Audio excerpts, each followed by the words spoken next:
I wanted to show to the world that Russians are against the war. The majority of Russians are against the war. In her own words, that was the Russian TV news staffer breaking her silence during an interview on PBS. Of course, her video went viral. I'm sure you've seen it. She stormed the state's live evening newscast. There she is, shouting, "Stop the war, no to war," holding that sign in Russian, which was translated, "Don't believe the propaganda. They're lying to you here." Since then, the state-run Channel 1 employee was fined. She was interrogated for up to 14 hours and could face 15 years behind bars. But she went on to say that she doesn't feel scared. In fact, she says she feels a huge burden of responsibility and that her life has been changed forever. It includes 800 anti-aircraft systems to make sure the Ukrainian military can continue to stop the planes and helicopters that have been attacking their people and to defend their Ukrainian airspace. And at the request of President Zelensky, we have identified and are helping Ukraine acquire additional longer-range anti-aircraft systems and the munitions for those systems. Our new assistance package also includes 9,000 anti-armor systems. It'll include 7,000 small arms, machine guns, shotguns, grenade launchers to equip the Ukrainians, and as well as the ammunition, artillery, and mortar rounds to go with small arms, 20 million rounds in total, 20 million rounds. This will include drones, which demonstrates our commitment to sending our most cutting-edge systems to Ukraine for its defense. The president yesterday talking about providing Ukraine with an additional $800 million worth of weapons and equipment. But one former aide to Vladimir Putin says these are just empty promises. And he's now joining us to discuss this, the former chief of economic advisor to Putin, Andrei Illarionov. Thank you so much, Andrei, for joining me today. We certainly appreciate your time, sir. Thank you very much for inviting me. So before we get into some of the facts of this story and your input, I want to ask, to set the stage, you were very close with Putin. You were his chief financial advisor for many years. Just tell our audience what your relationship with him was. I think at this moment, much more important is situation in Ukraine and what can we all together, West, United States, NATO, the whole world can do to help Ukraine and to defend Ukraine. We know that Mr. Putin is waging war against Ukraine, against Europe, against NATO, and against the United States. So this is a big war. It's a war not only against Ukraine, but Ukraine is the first theater. So that is why everybody should do everything possible that it would be the last invasion, last aggression from Putin. I understand. There's just not many vocal critics coming out who had worked so closely with him at the Kremlin. So I understand if you don't want to go too far down that road. And you have been very vocal, and you have been very vocal, as you have, sir, about your support for Ukraine. And you've been not afraid to say that the Biden administration is lying all the time, not fulfilling the promises they made.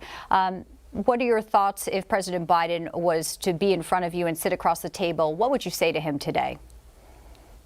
Okay, yesterday it was announced that President Biden is going to give $800 million of military support of Ukraine. Was it good? Yes, it's good. And thanks for that support. But at the same time, this $800 million is just 1% of what was given to the Afghan army during the 20 years war in Afghanistan. And once again, it was in a time when the U.S. Army was in Afghanistan, and the total expenditure on war in Afghanistan more than $2 trillion, mostly on U.S. Army.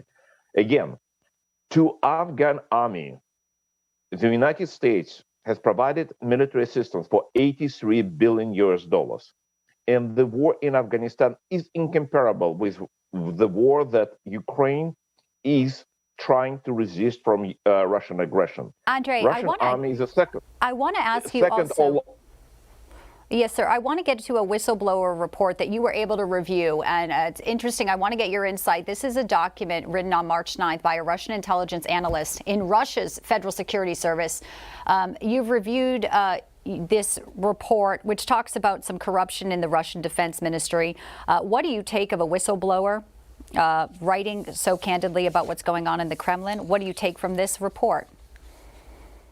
First of all, I cannot verify authenticity of these documents. It's not the one document. And second, it sounds and it looks like this is a fake. It's like an active campaign, active operation from the special services of Russia. And by its appearance, I would not buy this stuff. Understand. Before we let you go, obviously the people in Ukraine are very happy, I'm sure, that you're speaking out and you're speaking the truth. How does it feel for you as someone who once worked inside Russia at the top there and now coming out and being able to speak freely? We just saw that news broadcaster who went out and she felt compelled too to hold that sign of anti-war. What's it like for you personally? I cannot talk about on behalf of other people. I can talk on behalf of myself. It is simple to stay with what is clearly good and what is against evil. What is Putin doing now against Ukraine? What he's doing against Georgia, against other countries, and against majority of Russian population is evil.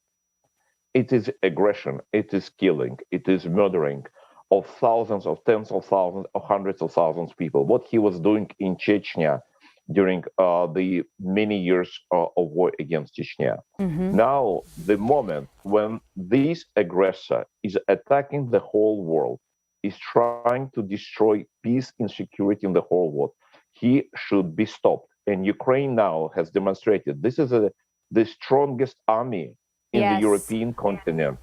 And this is the strongest ally of the West and of the United States. It is critically important to support the largest, strongest, most powerful and certainly ally of the United States and of the West and the free world